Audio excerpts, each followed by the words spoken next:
کہ آپ نے کیا فرمایا تھا کہ کروں مدح اہل ذو الرضا، پڑے اس بلا میں میری بلا، میں گدا ہوں اپنے کریم کا، میرا دین پارائے نہ نہیں، میں گدا ہوں اپنے کریم کا، میرا دین پارائے نہ نہیں۔ میں نے پڑھا ہے کہ حضور امام اہل سنت رضی اللہ تعالیٰ عنہ آپ کے مدرسے میں آٹا خرچہ ختم ہو گیا، طلباء کے لیے ختم ہو گیا، تو لوگوں نے یہ کہا، کچھ مشورے دینے والوں نے کہا کہ جی آپ فلاں جو ہے نا بڑا رئیس ہے، بڑا وہ مقام والا راجہ ہے، اگر آپ بہت بڑے شاعر ہیں اس کے لیے کوئی چھوٹا سا قصیدہ لکھ دیں تو وہ مدرسے کی خدمت کر جائے گا، بچوں کا راشن آ جائے گا۔ تو یہ اس مقام پر آپ نے یہ شعر کہا،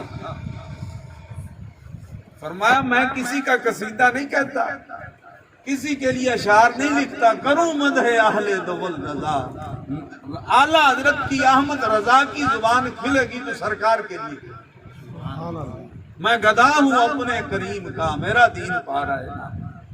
تو حضرت امام محمد حسن شعبانی رحمۃ اللہ تعالی علیہ، آپ جب جاتے تو بادشاہ کرسی دیتا اور اٹھ کر استقبال کرتا، جو سرکاری مولوی تھے درباری، انہیں بڑی تکلیف ہوتی کہ یار ہم تو اس کی جو ہے نا یہ کابینہ، کچن کابینہ اس کے رکن بھی ہیں اور ہمارا استقبال کیوں نہیں کرتا، لیکن یہ امام جب آتا ہے تو اس کا اتنا ادب کرتا ہے، ہم بھی تو علم رکھتے ہیں، حسد ہوتا ہے نا۔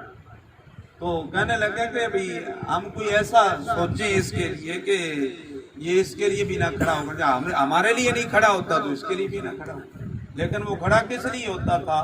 قرآن کے لیے۔ کس کے لیے کھڑا ہوتا؟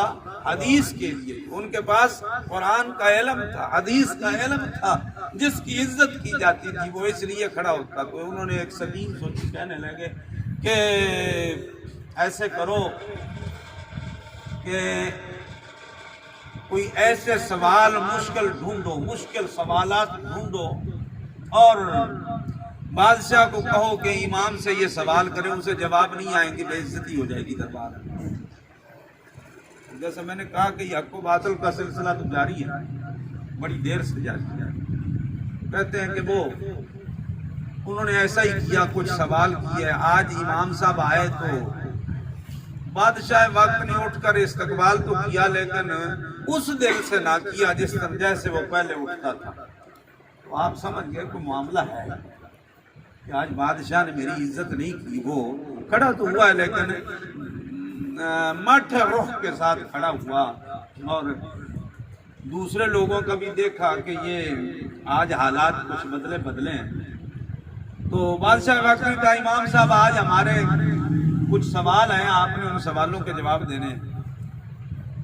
یہ کون تھا؟ قرآن کا عالم، یہ حدیث کا عالم، اور شرط یہ ہے، بادشاہ نے کہا کہ جی جواب یہی دینے، یہ نہیں کہنا کہ میں کل دوں گا یا کتاب دیکھ کے دوں گا جیسے آج ہوتا ہے۔ جنہوں نے علم پڑھا ہے نا، حضور کی سیرت کو پڑھا ہے اور حضور کی محبت سے پڑھا ہے، تو انشاءاللہ ان کو وہ علم آتا ہو، وہ کتابیں ڈھونڈنے کی ضرورت نہیں پڑتی۔ تو وہ کہنے لگا کہ جی جواب آپ نے دینا ہے، پر یہی دینا ہے اور اسی وقت دینا ہے۔ آپ نے فرمایا ٹھیک ہے جواب دیں گے، لیکن آپ سمجھ گئے کہ یہ معاملہ تو یہ میری برادری کا ہی ہے کہ یہ مولویوں نے کچھ کیا ہے بادشاہ کو۔ تو انہوں نے کہا جی سوالوں کے جواب تو دینے ہیں اور دینے بھی یہی ہیں۔ آپ نے فرمایا اچھا جی کرو سوال۔ تو پہلا سوال جو انہوں نے سوچ کر بتایا تھا نا بادشاہ کو، وہ کہنے لگے جی کہ ہمیں یہ بتایا جائے کہ زمین کا سینٹر کہاں ہے۔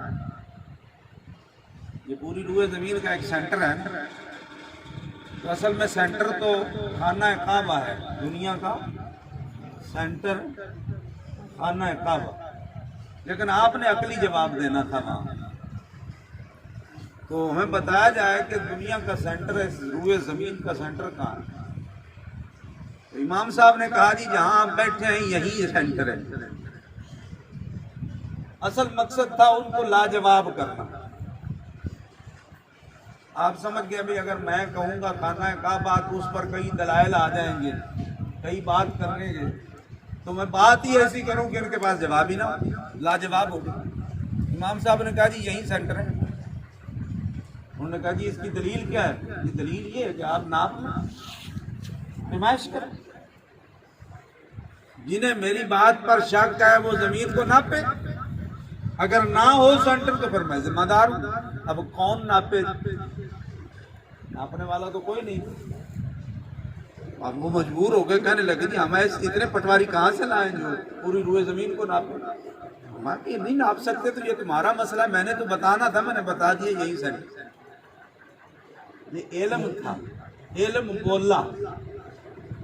انہوں نے کہا جی چلو ٹھیک ہے یہ تو ہم نے مان لیا۔ دوسرا سوال ہے ہمارا کہ تم کہتے ہو کہ بھئی شیطان کو اللہ تعالیٰ نے آگ سے بنایا، یہی ہے قرآن، من نار وخلقتہ من طین۔ اللہ تعالیٰ نے شیطان کو آگ سے پیدا فرمایا۔ ابلیس جو ہمارا دشمن ہے سب سے بڑا، ان الشیطان للانسان عدو، شیطان ہمارا سب سے بڑا دشمن ہے انسان کا، اور یہ کس سے پیدا ہوا ہے؟ آگ سے، نار سے۔ تو جی سوال یہ ہمارا کہ آپ کہتے ہیں کہ اس کو نار سے ہی پیدا کیا ہے، اللہ کریم اسے جہنم کا ایندھن بنائے گا، اسے آگ میں ہی پھینکے گا، تو پھر اس کو تکلیف کیسے ہوگی؟ سوچنے والی بات ہے نا کہ اگر ہم آگ کو آگ میں ہی پھینک دیں تو آگ کو کیا تکلیف ہوگی؟ وہ تو آگ ہے نا۔ انہوں نے کہا جی یہ مسئلہ حل کرو کہ آگ سے ہی پیدا کیا اور آگ سے ہی آگ میں ہی ڈال دیا، تو پھر شیطان کو تو کوئی تکلیف نہ ہو، ابلیس کو تو کوئی تکلیف تو نہ ہو۔ حضرت امام صاحب امام محمد رحمۃ اللہ تعالیٰ آپ نے فرمایا کہ میں جواب اس کا دیتا ہوں، آپ مجھے کوئی ایک ڈھیلا لا کے دیں مٹی کا۔ اسی وقت ڈھیلا پیش کیا گیا تو جو ان سے سب سے بڑا مولوی تھا نا، اسے کس کے مارا آپ نے وہ ڈھیلا مٹی کا۔ وہ اپنا جو بدلہ لینا تھا وہ بھی لے لیا، اور ڈھیلا جب اسے لگا نا تو وہ تو بڑی تکلیف ہوئی، اسے گر گیا۔ اس نے کہا یہ زیادتی کی ہے امام صاحب نے میرے ساتھ، ڈھیلا اتنی زور سے مارا۔ آپ نے فرمایا کہ میں تو آپ کے سوال کا جواب دے رہا ہوں، آپ مٹی سے بنے ہوئے ہیں اور آپ کو مٹی ہی میں نے ماری ہے، آپ مٹی سے بنے ہوئے ہیں، مٹی ہی میں نے ماری ہے، تو پھر مٹی سے مٹی کو تکلیف تو نہیں ہونی چاہیے نا۔ آپ کہتے ہیں تکلیف ہوئی، تو پھر پتہ چلا کہ جس طرح مٹی سے مٹی کے بنے ہوئے کو تکلیف ہوتی ہے، اسے آگ سے بنے ہوئے کو بھی تکلیف ہے۔ جنہیں اللہ تعالیٰ نے علم عطا فرمایا ہے نا، وہ پھر انہیں عزتوں سے بھی اس طرح نوازا۔ انہوں نے کہا جی چلو ٹھیک ہے، اب یہ بھی ہم نے مان لیا، تیسرے سوال کا جواب کرو جی سوال۔ انہوں نے تیسرا سوال کیا۔ وہ سوال کیا تھا؟ انہوں نے کہا جی ہمیں بتایا جائے کہ اس وقت اللہ تبارک و تعالیٰ کیا کر رہا ہے۔ اب سوال چھوٹا تو نہیں تھا بھائی۔